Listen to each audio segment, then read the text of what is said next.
Hello and welcome. We are really glad you joined us here. This tutorial will help you understand trenches and length measurements in SiteWorx OS version 8. The trench selection records the length, cut, and backfill of the recorded trenches. Select Trench to take off a trench. At the start of the trench, the bottom of the trench elevation, known as the inverse elevation, is recorded here.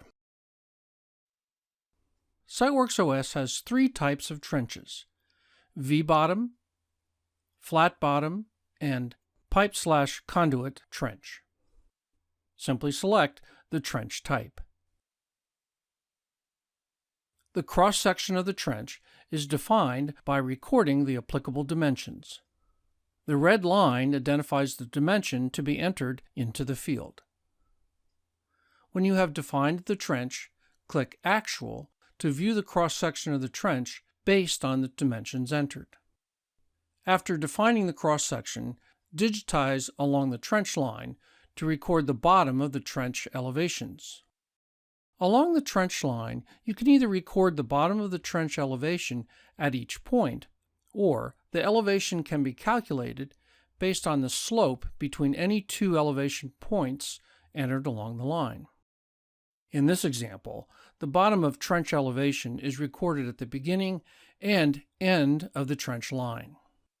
Click the Calculate Inverse Elevation checkbox so that everywhere else along the trench line, the elevation will be calculated by applying the slope between these two elevation points.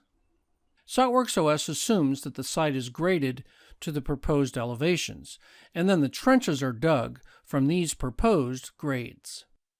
Thus, the trench cut and fill volumes have no effect on the cut and fill volumes displayed at the Calculations tab.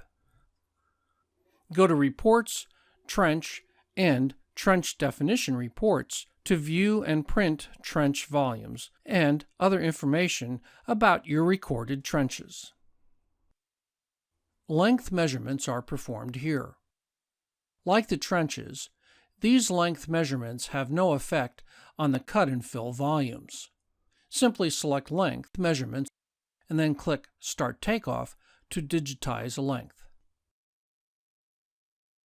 Go to Reports, Length to view and print your length measurements. Thanks for joining us for this tutorial about trenches and length measurements in SiteWorx OS version 8. And of course, please contact us if you need further help. We're eager to be of assistance to you.